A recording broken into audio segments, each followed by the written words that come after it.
bata napasok sa kanal. Kita kita sa ilalom. Isang bata nahulog sa kanal na may rumaragasang tubig. Ang videong ito, hindi AI. Totoong totoo. Shirt pan ni sir, aron di sa makuan, shirt pan. Ang mga residente kabadong-kabado. Pagkatapos nung natalalanta na nga ako, kasi nahulog na nga siya, hindi ko na alam kung saan siya papunta. Kitang-kita ko sa kanyang mukha na talagang kailangan niya ng tulong. Nakikita ko sa kanya na napapagod na talaga siya. Tapos tinatangay na siya ng tubig. Matagumpay kaya nilang nailigtas ang bata? Shirt, ang shirt, ang shirt. Isang hapon sa barangay Mambuaya sa Cagayan de Oro. Nabasag ang katahimikan. Oo ko bata napasok sa kanal. Kita kita sa ilalom. Ang isang bata aksidenteng nahulog sa kanal. Grabe to nang lahimik. Ang pinagmulan ng kaguluhan, ang tsinelas ng bata na nahulog sa kanal at sinubukan daw niyang habulin. Sumakbo ako papunta doon, humingi ng tusak, lulusanak. Dito banda nakita ko yung bata na nahulog. Pagkatapos ko magsabi doon sa kabila, bumalik ako dito. Sabi ko, huwag kang bumitabo, kumapit ka sa hose kasi may hose dyan sa ilalim. Kumapit ka para makahinga ka. Napasok sa kanal. Sa kasamang palad, kasagsagan ng bagyong uwan na mahulog ang bata sa kanal. Kaya ang matinding kalaban ang tubig kanal na rumaragasa. Kung matumba ang bata sa tubig na nakatihaya o nakadapa, may posibilidad ditong malunod kahit para sa 5 to 10 centimeters lang ang taas ng tubig, katumbas ng isang cellphone. Dami mong alam, Kuya Kim! Ang paghingi ng saklolo ng mga kapitbahay nakaabot kung saan-saan. At ang hero na dumating, ang fire officer na si Mark. Pagtingin ko, yung bata parang singkaedad lang din ng anak ko. Kaya parang nakikita ko sa kanya na napapagod na talaga siya kasi nakahawak lang siya sa tubo sa ilalim. Tinatangay na siya ng tubig. Wala na akong ibang nararamdaman kundi inigtas lang talaga yung bata. Iyak nang iyak kasi napapagod na siya. Kamanghamangha at kahanga-hanga. Pinusuan sinera at kumiliti sa interes ng online universe. Pero bakit nga ba nag-viral ang mga video ito? Samahan niyo akong himayin at alamin ang mga kwento sa likod ng mga viral video at trending topic dito lang sa...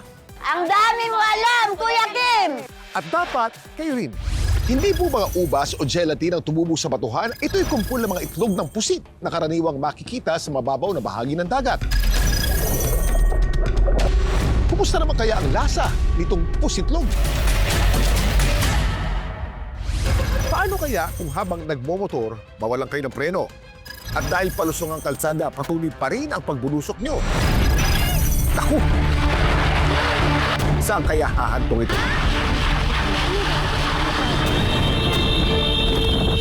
Isang batang tinangay ng rumaragasang baha at na-stuck sa loob ng isang kanal. Saksihan ang paspasang pagtutulungan ng lahat para mailigtas ang kawawang bata. Oo ko bata napasok sa kanal. Kita kita sa ilalom. Hindi ko na alam kung saan siya papunta. Kitang-kita ko sa kanyang mukha na talagang kailangan niya ng tulong. Ang isa sa mga nakaabang sa taas hindi na nakayanan na basta na lang manood at maghintay. Sa pagsilip ko, nakita ko na yung BFP andun. Tapos sumisigaw na siya ng tulong, hilahin mo yung paa ko. Kaya hindi na ako nagdalawang isip na pumasok dun sa kanal.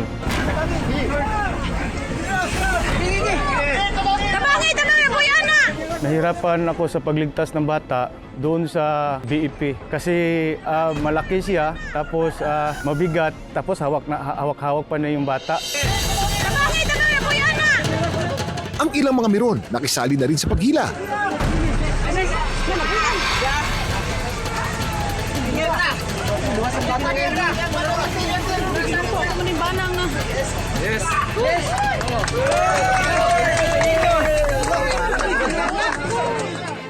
Dahil sa sobrang agos ng tubig, natangay na lahat ng damit ng bata. Ang buhay na bayanihan ng mga residente, sumakses sa pagligtas ng isang buhay. Ang batang nahulog sa kanal, nakilala bilang ang 6 na taong gulang na si Sofia. Ako po yung tatay ni Sofia. Hindi ko na malaya na nasa panganib na pala yung anak ko kasi wala po akong tulog doon kasi pumasala ko ng taxi 24 hours. Sa sobrang pagod ko, hindi nga ako nakatulong sa pag-rescue ng anak ko. Kapag nalublob sa kanal, malalang kalaban ng tubig na marumi. Kung makapasok ito sa sugat, pwedeng magdulot ng leptospirosis, tetanus o skin infection. Mabuti na lang at nadala kaagad si Sofia sa health center matapos siyang iligtas. Pagdating niya dito sa aming health center, parang nasa state of shock siya, namumutla siya, tapos may sugat siya sa paa, abrasion wound. Pinaliguan namin siya agad para hindi magka-infection sa yung sugat. Tapos binigyan namin siya ng antibiotic, pang prophylaxis sa sugat niya. At nang masiguro nilang okay na ang vital signs ni Sofia, pinayagan na raw nila itong umuwi.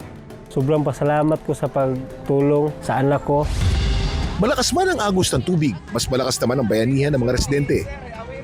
Pero kahit may happy ending ang kwentong ito, sana'y kapulutan pa rin natin ito ng aral. Dami mong alam, Kuya Kim! Ano to? Puset. Ito. Oh, puset. Ito. Hindi pusit, hindi opposite. Kundi itlog ng pusit. Na minumukbang lang daw ng hilaw.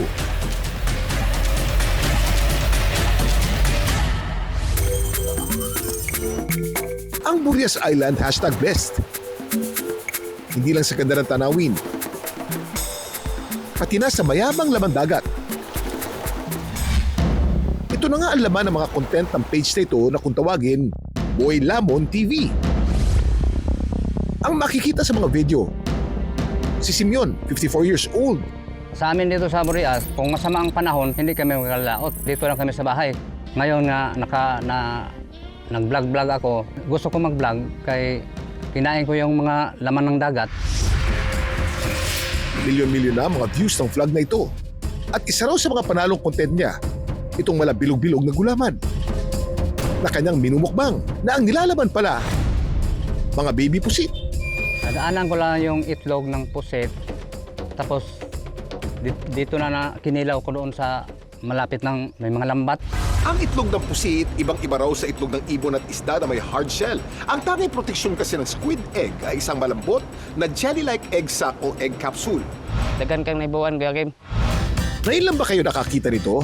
Ang kada capsule ng itlog na pusit, may naninirahang mga baby pusit na umaabot daw ng 100 ang bilang depende sa uri ng pusit. Sa tuwing mangingitlog, namimili ang babaeng pusit ng mababaw na bahagi kung saan may matitibay na bagay na pwedeng kapitan ng kanilang itlog tulad ng bato, corals o damong dagat. Kapag oras na para mag-itlog, naglalabas ng itlog ang babaeng pusit at susundan naman ito ng sperm capsule ng isang lalaking pusit para ma-fertilize ito. Kadalasan namamatay ang babaeng pusit matapos nitong mangitlog. Bahagi daw ito ng kanilang life cycle.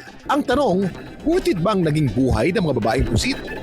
Kung ang kanilang mga itlog ating kakainin.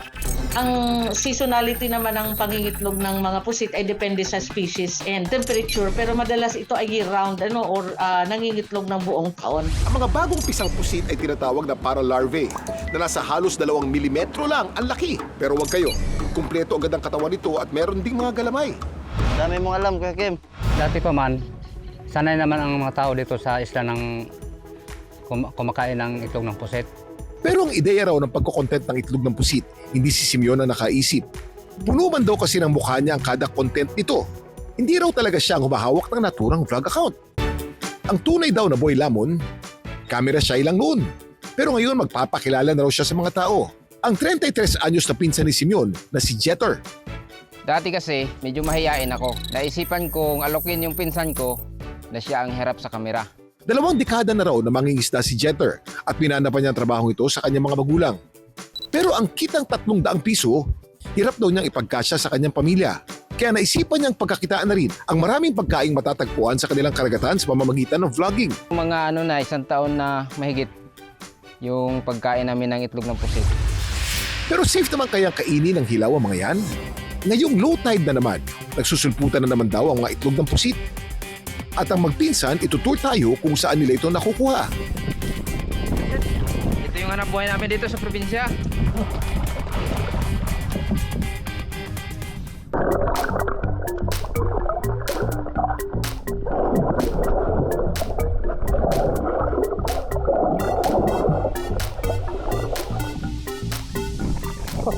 Ito na ang itlog sa puset oh. Ang dami.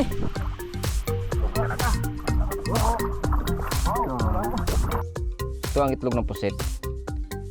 Yan. Hindi halata na may laman to na baby puset. Nakamamangha tinuturing na may low survival rate ang mga pusit na ito dahil iilan lang mula sa mga papa larvae ang talagang lalaki sa dagat. Ang hindi makakasurvive, papapakinabangan pa raw dahil nauulam naman ito ng mga taga-isla. Ngayong umaga nga, pagtutulungan daw tayo na magpinsan ng paboritong sabong nila ng sangkap, itlog ng pusit. Ang pangsangkap oh, sili, tapos kamatis, luya, tapos sibuyas, lemon sito. Magpakulo muna tayo ng ininit tubig. Ilagay natin yung mga sangkap. Sunod natin yung itlog.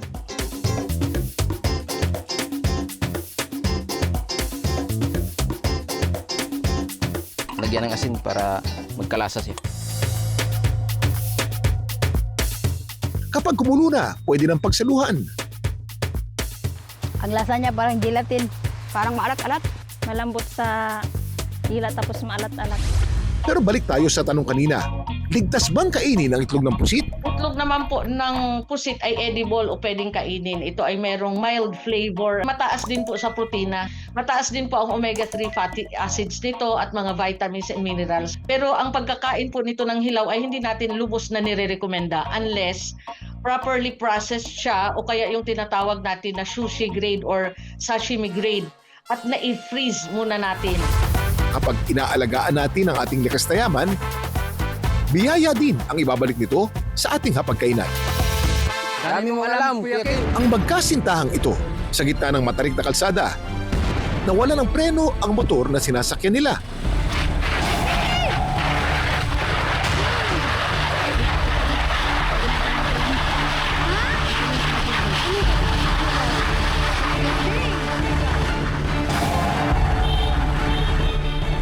Ano na kaya ang lagay ng dalawang sakay ng motor?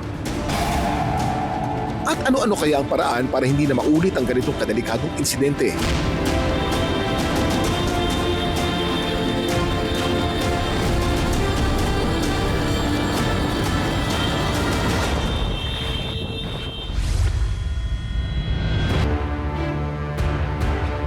Ang vlog na ito nagdulot ng labis na kaba sa netizens.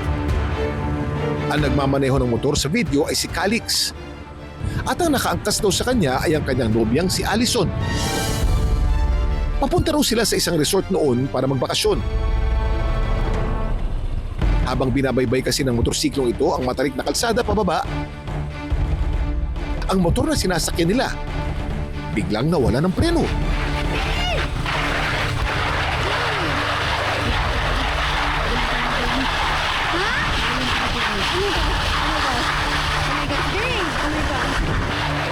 Para mapabagal ang kanilang pagbulusok, ginamit ni Calix ang kanyang paa.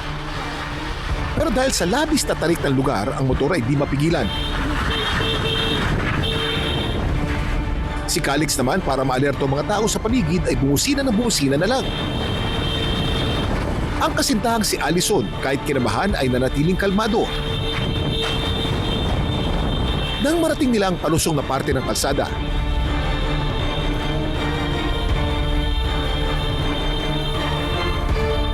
noon na nakahanap si Calix ng spot kung saan pwedeng isampang motor, kaya naman tuluyan na itong huminto. Nanginhig ako, wait lang. Pakita mo yun. Tanging sapatos lang daw ang na-damage noon. Yung sapatos ni Calix. Very thankful po kami na wala po nangyari sa amin. Kinamusta ko rin si Calix na kasalukuyan ay nasa barko para sa kanyang trabaho. Ano ang pumasok sa isip mo nung alam mong wala ka ng preno? Una kong inisip noon, humanap ng elevated na lugar kung saan pwede kong isampa yung motor para naman hindi kami magkaroon ng mga galo, sugat man lang. Pinilit ko na lang na kontrolin yung motor.